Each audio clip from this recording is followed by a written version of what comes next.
इस फिल्म की कहानी बहुत ही मिस्टीरियस है, जिसमें सेक्स भी है और धोखा भी है। इसीलिए एक बार इस फिल्म को आपको जरूर देखना चाहिए, मगर अगर आपकी उम्र 18 साल से कम है तो इस वीडियो को ना देखें। फिल्म की शुरुआत में हमें इंडिया स्टॉकर नाम की एक लड़की को दिखाया जाता है, जो एक तरफ देखते हुए कहती है कि ये फूल अपना रंग डिसाइड नहीं कर सकते, इसी तरह हम भी डिसाइड नहीं कर सकते कि हमें बड़े होकर क्या बनना है।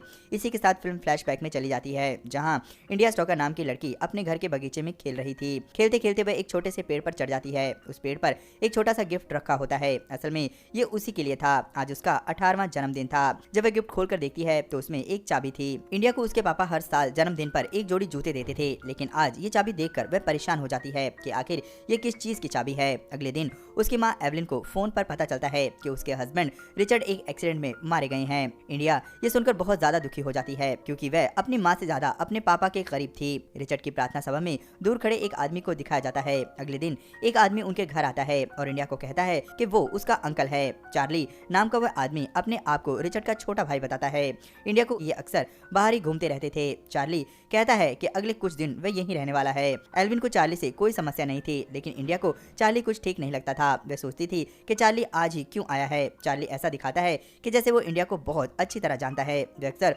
उसके आसपास रहने की कोशिश करता है, लेकिन इंडिया उससे दूर भागती रहती है। उनके घर की मेड मैवलिक चार्ली को देखकर हैरान हो जाती है। चार्ली की नजर इंडिया पर ही थी और वह बात करते करते उसके कमरे तक आ जाती है। अगले दिन इंडिया चार्ली को मैवलिक से बात करते हुए देखती है। मैवलिक कहती है कि मैंने तुम्हारे लिए क्या कुछ नहीं किया, तुम्हें हर छोटी बड़ी इन्फॉर्मेशन देती रही, लेकिन तुम मेरे साथ ऐसा क्यों कर रहे हो। अगले दिन मैवलिक दिखाई नहीं देती। एल्विन कहती है कि शायद वह अपने गांव चली गई होगी। अब मेड नहीं होती तो खाना बनाने की बात आती है। एवलिन कहती है कि खाना कौन बनाएगा। तब चार्ली कहता है कि खाना मैं बना दूंगा। ऐसा कहते हुए वह इंडिया से बात करने की कोशिश करता है, लेकिन इंडिया चार्ली को बिल्कुल भी भाव नहीं दे रही थी। रात को तीनों डिनर कर रहे थे। तब इंडिया एवलिन से कहती है कि आपने मुझे चार्ली के बारे में पहले क्यों नहीं बताया। एवलिन कहती है कि मुझे ज्यादा पता नहीं था, और ये कहकर उठकर चली जाती है। चार्ली एवलिन को ड्रिंक ऑफर करता है। वह ड्रिंक तो पी लेती है, लेकिन चार्ली से कहती है कि उसे किसी दोस्त की जरूरत नहीं है। अगले दिन इंडिया जब कॉलेज से आती है तो चार्ली उसे लेने आता है, लेकिन वह उसके साथ नहीं जाती। चार्ली बहुत हैंडसम होता है, इसीलिए उसकी सहेलियां उसके आसपास जाने की कोशिश कर लिया उसे बिल्कुल भी भाव नहीं देती। एक दिन इंडिया चार्ली को अपनी मॉम एवलिन के साथ देखती है, जो उसे अच्छा नहीं लगता। एक दिन आंट क्वीन उसके पास आती है। वह चार्ली को देखकर हैरान थी। एवलिन उससे पूछती है कि वह कब तक रुकने वाली है। तब आंट क्वीन कहती है कि वैसे तो वह जाने वाली थी, लेकिन अब उन्हें कुछ दिन रुकना पड़ेगा। आंट क्वीन एवलिन को चार्ली के बारे में कुछ बताना चाहती थी, लेकिन एवलिन उस पर गुस्सा हो जाती है, क्योंकि वह चार्ली की तरफ आकर्षित हो रही थी। जाते जाते आंट क्वीन उसे अपना नंबर देकर फोन करने के लिए कहती है। चार्ली आंट क्वीन से उनका होटल पूछता है तो वह उसे अपना होटल बता देती है, लेकिन वह तुरंत जाकर होटल चेंज कर देती है। वह घबराई हुई थी। उन्हें चार्ली के बारे में कुछ खास पता नहीं था। आंट क्वीन को रात को नींद नहीं आती। वह अपना मोबाइल भी भूलकर कहीं रख देती है। इधर रात को एवलिन तैयार होकर चार्ली के कमरे में आती है, लेकिन वह अपने कमरे में नहीं होता। रात को घर का फोन बजता है। असल में ये फोन आंट क्वीन के बूथ पर जाकर किया गया था। आंट क्वीन को मार देता है। इधर इंडिया को शक होता है और वह चार्ली का बैग देखती है। घर के एक साइड में पड़े बड़े फ्रीजर में इंडिया के मेड की बॉडी मिलती है। उसे चार्ली पर और भी ज्यादा शक हो जाता है। अगले दिन फिर से चार्ली इंडिया को रिसीव करने उसके कॉलेज जाता है। इंडिया उसके साथ ना जाकर दूसरे रास्ते से घर चली जाती है, जहाँ कुछ लड़के उसे परेशान करते हैं। एक लड़का चार्ली और उसकी मदर एवलिन के बारे में बातें करता है। वह कहता है कि उनके बीच अफेयर है। इंडिया गुस्से में उसे पेंसिल मार देती है। तभी एक लड़का आकर उन लड़कों को भगा देता है। इसके बाद हम देखते हैं कि इंडिया घर आकर पियानो बजाती है। चार्ली भी उसके पास आकर बैठ जाता है। चार्ली भी पियानो बजाने लगता है। पियानो बजाते बजाते चार्ली इंडिया को टच करता है। इंडिया को भी उसे टच करने में कुछ अजीब सा होने लगता है। अचानक से चार्ली उसे छोड़कर चला जाता है। रात को इंडिया देखती है कि चार्ली और एवलिन डांस करते आते देख लेता है। चार्ली को मौका मिल जाता है। हीप उसके पीछे जाता है और उसे रेस्टोरेंट चलने के लिए कहता है, लेकिन इंडिया उसे अपने घर के गार्डन में लेकर जाती है, जहां वे दोनों एक दूसरे के करीब आते हुए किस करने लगते हैं। किस करते हुए इंडिया हीप काट लेती है। हीप को बुरा नहीं लगता और वह ज्यादा अग्रेसिव होकर उससे जबरदस्ती करने लगता है। तभी उसके अंकल चार्ली उधर आ जाते हैं और उसे रोकने की कोशिश करते हैं। चार्ली उन्हें मारकर उसी गार्डन में दफना देता है।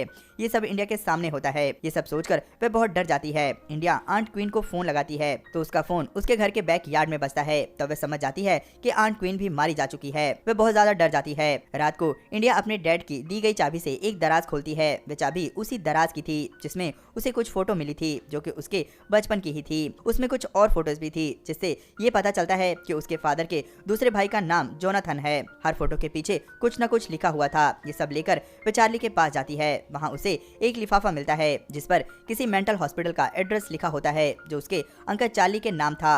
वह चार्ली के पास आती है। चार्ली उसके हाथ में लिफाफा देखकर समझ जाता है कि उसे सब पता चल गया है। तब चार्ली उसे सारी सच्चाई बताता है। वह कहता है कि जोनाथन उसका बड़ा भाई था, हम दोनों उसके फादर के पास रहते थे। उसके फादर जोनाथन को ज्यादा प्यार करते थे, इसीलिए उसने खेल खेल में जोनाथन को जिंदा दफना दिया था। जब ये बात रिचर्ड को पता चली तो उसे जेल भेज दिया जाता है, जहां उसे मेंटल हॉस्पिटल भेज दिया जाता है। उसने हॉस्पिटल से इंडिया को लेटर भेजे, लेकिन उसके फादर ने उसे उस तक पहुंचने नहीं दिए। उसके 18वें जन्मदिन पर वह इंडिया से मिलने आता है, लेकिन उसके फादर उसे मिलने नहीं देते। उस पर चार्ली उन्हें मार देता है। तब इंडिया पूछती है कि वह उनसे क्यों मिलना चाहता था। चार्ली कहता है कि वह बचपन से ही उसे प्यार करता था, वह सिर्फ उसके 18 साल का होने का वेट कर रहा था। उसी वक्त चार्ली उसे प्रपोज करता है, उसे उसका गिफ्ट देता है जो कि हाई हील सैंडल होती है। तब इंडिया को पता चलता है कि उसे हर साल जूते उसके फादर नहीं बल्कि चार्ली भेजा करता था। तभी वहाँ पुलिस आ जाती है और वीप के बारे में पूछती है। इंडिया उसे बचा लेती है। चार्ली न्यूयॉर्क शिफ्ट होने के लिए कहता है। इंडिया रेडी हो जाती है, वे दोनों और बहुत कुछ जलाने लगती है। इधर चार्ली और इंडिया न्यूयॉर्क जाने की तैयारी कर रहे होते हैं। एवलिन रेडी होकर चार्ली को अपने पास बुलाती है। एवलिन चार्ली से कहती है कि उसे पता है कि रिचर्ड का एक्सीडेंट नहीं हुआ था बल्कि खून हुआ था, और ये किसने किया था ये भी उसे पता है। वह कहती है कि इंडिया मेरी बेटी है, उससे दूर रहो, उसे जाने दो। तब वह एवलिन को सीड्यूस करते हुए उसकी बेल्ट से उसका गला दबाकर उसे मारने की कोशिश करता है। उसी वक्त इंडिया अपने फादर की गन लेकर आती है और चार्ली को शूट कर देती है। इंडिया चार्ली को मारकर सभी के साथ घर के बैकयार्ड में दफना देती है। उसके बाद वह चार्ली की कार लेकर तेजी से जा रही थी। रास्ते में ओवर स्पीड करके एक पुलिस वाला उसे रोकता है। इंडिया उसे बातों में लेकर उसकी आंखों में कैंची मार देती है और पीछा करके उसे भी गन से शूट कर देती है।